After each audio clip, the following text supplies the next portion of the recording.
প্রকৃত ভালোবাসার যে নিয়ামত, এই নিয়ামত থেকে আল্লাহ তাআলা এই পাপিষ্ঠকে মাহরুম এবং বঞ্চিত করেন।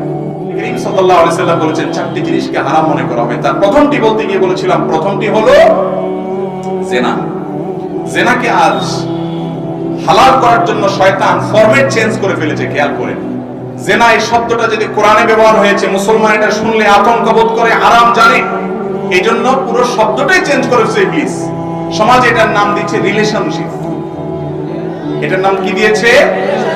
রিলেশনশিপ। রিলেশনশিপ শব্দটার অর্থটা তো খারাপ না, কিন্তু সাধারণত সচরাচর রিলেশনশিপ বলতে যেটা বোঝানো হয় সেটা আমরা সবাই কম বেশ জানি। তাহলে জেনাটাকে রিলেশনশিপ নাম দিয়েছে, সুদটাকে ইন্টারেস্ট অথবা মুনাফা এবং নানা নাম দিয়েছে। আর ছেলে কোনো মেয়ের সাথে হারাম সম্পর্ক করলে তার নাম আপনার জিএফ, মেয়ে কোনো হারাম সম্পর্ক করলে তার নাম বিএফ। মানে বিষয়গুলোকে এমন করে ফেলা হয়েছে, নাটক সিনেমাতে পর্যন্ত এগুলো যখন বলা হয় কোনো প্রকার রাগঢাক নাই, জড়তা নাই, অর্থাৎ আস্তে আস্তে অপরাধের বোধটুকু উঠে যাচ্ছে। ওই যে দেখেন, নবী সাল্লাল্লাহু আলাইহি সাল্লাম 1450 বছর আগে বলে গেছেন, আমার উম্মতের মধ্যে একটা সময় আসবে যখন তারা জিনাকে হালাল মনে করে দোষে কিছু মনে করবে না।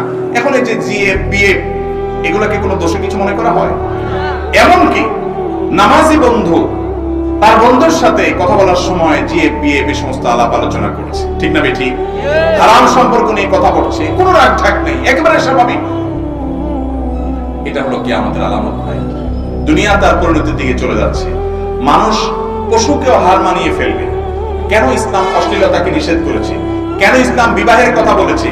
বিবাহের মাধ্যমে যদি সম্পর্ক হয়, সেই সম্পর্কটা হয় সামাজিক ভাবে, সেই সম্পর্কটাতে থাকে কমিটমেন্ট, সেই সম্পর্কটা থাকে ব্যক্তিগত বোঝাপড়া, সেই সম্পর্কটা থাকে দুইটা পরিবার বা দুইটা সমাজের বন্ধন। সেখানে অ্যাক্সিডেন্টের ভয় থাকে অনেক কম। আর এর বিপরীতে ব্যক্তিগত এই সমস্ত রিলেশন, এগুলো স্বার্থের সম্পর্ক ছাড়া আর কিছু। এটার উপর দিয়া ইবলিস শুধুমাত্র অবৈধ ভালোবাসা ও প্রেম ভাবালতার প্রলেপ দিয়ে দেয়, যাতে করে আপনি গিলেন এবং গিলে আপনার দুনিয়া আখিরাত দুইটাকে ধ্বংস করেন।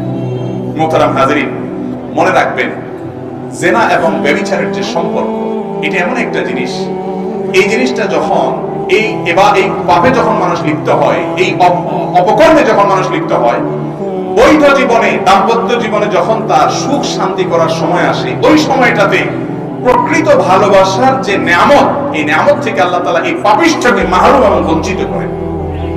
যদি কেউ তওবা নাসুহা করতে পারে তার কথা ভিন্ন কথা, আল্লাহ হয়তো তাকে নতুন করে আবার ঈমানের স্বাদ দান করেন।